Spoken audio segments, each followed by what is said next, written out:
Some of you have asked how you can help us, while most of us would say, we want wine. Italian Wine Podcast is a publicly funded, sponsor-driven enterprise that needs the moolah. You can donate through Patreon or GoFundMe by heading to ItalianWinePodcast.com. We would appreciate it. Oh, yeah.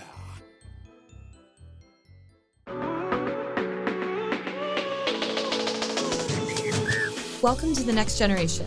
I'm Victoria Cece. Join me as we chat with young Italian wine people shaking up the wine scene. We're going to geek out on a grape or grape fam, then hear about all the wild wine things our guests have been up to, from vineyard experiments to their favorite wine bars.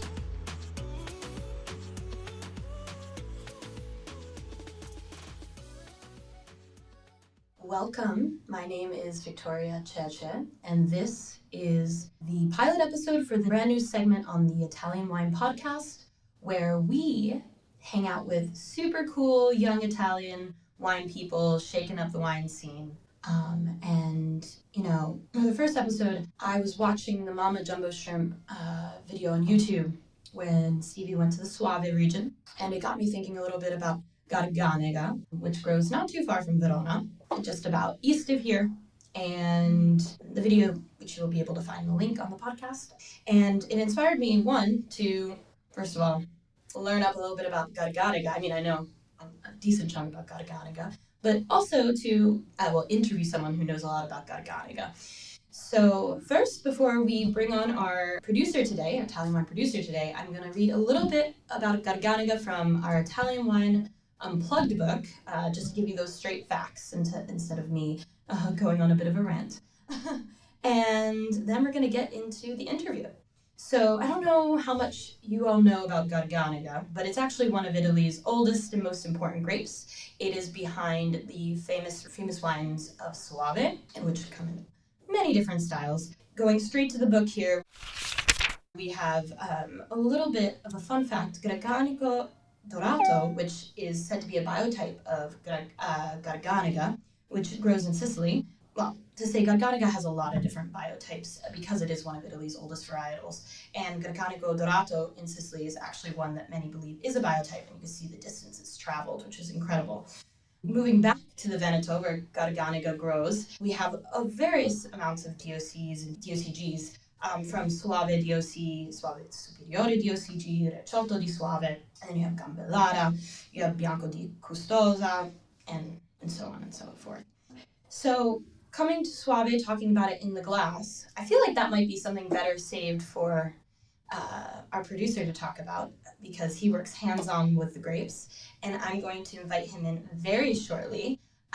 Luca Inama of Inama Winery, which is located in San Bonifacio, just east of Verona and right by the heart of Soave Classico region. He is the youngest of three brothers who run the winery, and he is hands-on in the winemaking, and he's very young. He's just 30 years old, and he's doing a pretty inspiring job, and that's why we invited him on today, and I'm really excited to have him on. Ciao, Luca! Hello!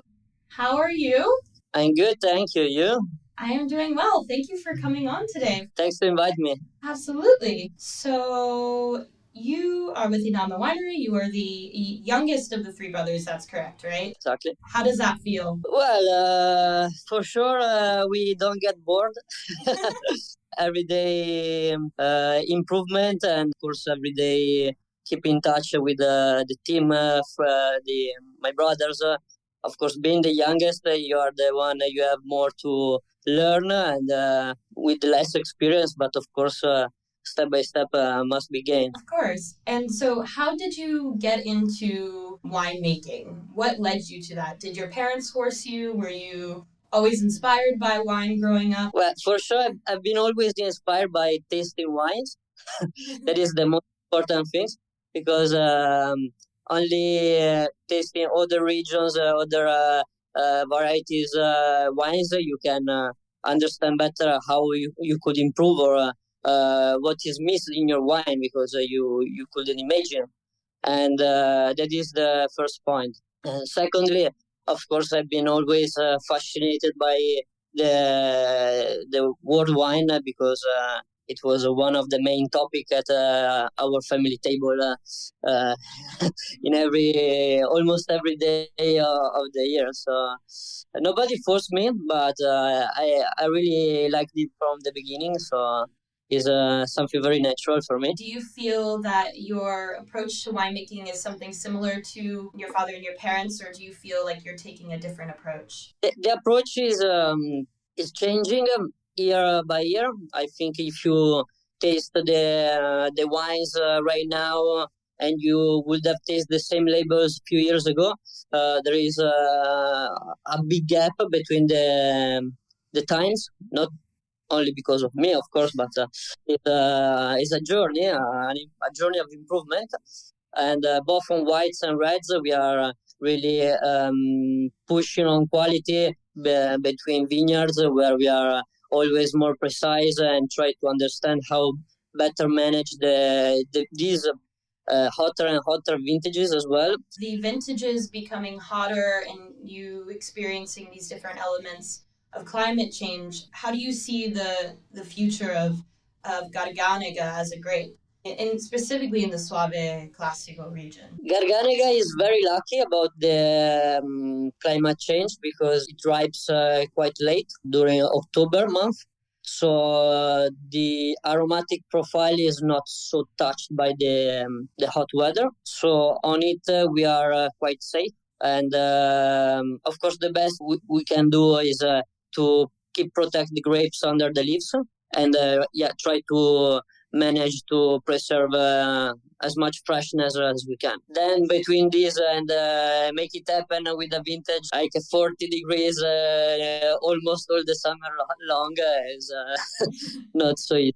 But definitely the management helps. It's not just we grew up grapes and let's see what happens. It's really a method. On the other hand, with reds, especially in our place, we produce the Carmenère mainly on Colli Berici.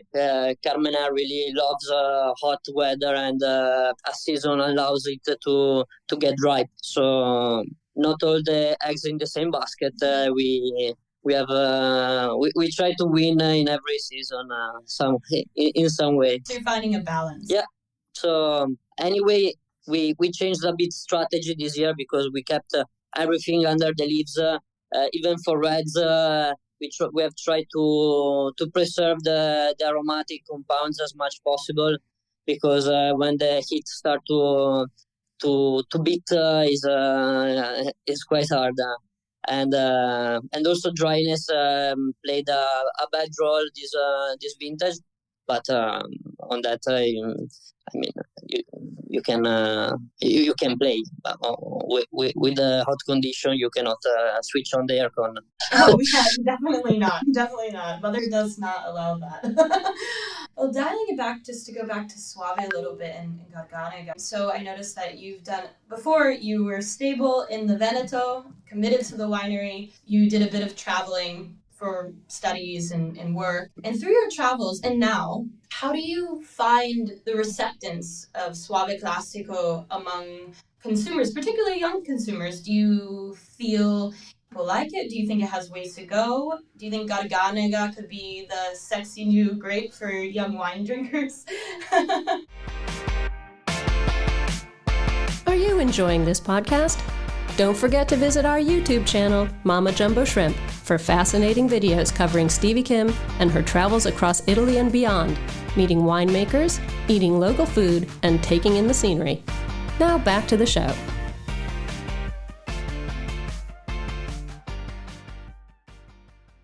Well, I think for sure in the future will be better and better, and young people will approach more and more the Soave, especially some producers are doing now. And but the most part of the Soave still is produced from big cooperatives, and as I wouldn't say is exactly for this public. So step by step, I think we are increasing and improving also on this young market, and also we are playing a very important role on information and communication. In fact, on Instagram with Inama we are very active. Also, Alessio, my brother, is it's his one of his duty. So I think less in the past and more in the future, Soave will be a very interesting wine for aperitif with friends and to have fun as well. Not only wine to taste during important dinners of fishes and risotto or something like this. Of course, it's not like sparkling wine. It's not something that freeze with a bubble and makes party, but still something very enjoyable to drink. So if you're drinking Soave Classico, where would you be drinking it? Like your ideal place, your dream place? Well, for sure, definitely being such a food friend, the Soave, I will drink it in several places. From a terrace in a city, from a restaurant in a seaside area, somewhere in the mountain after come back from the skiing. I think there's not only one a best place, but is very worldwide able to be in the right place. So yeah, it's an international all year round wine. But yes, because it's so able to be matchable and pairable with so many kinds of food is various. So it's amazing for this. So when you're outside of the winery and you're hanging out, first question, do you drink Soave Classico, or are you working with it so much that you drink other things? And it's okay to be honest. Well, I everything because we also with our team often we do vertical or horizontal tasting of different kinds of Soave of different producers, also to understand where we are, where the area is. So I taste all the Soave in the region. Of course, it's one of the most important thing to keep on taste all the wines people like you make around you. So No, absolutely, you have to constantly see what's going on with the different terroirs. And on the other hand, in my spare time, I also like to drink something else than wines because I need to have a break. I'd be concerned if you only drank Soave. Especially after this month during last 2 months during harvest time, definitely need a beer sometimes or a cocktail.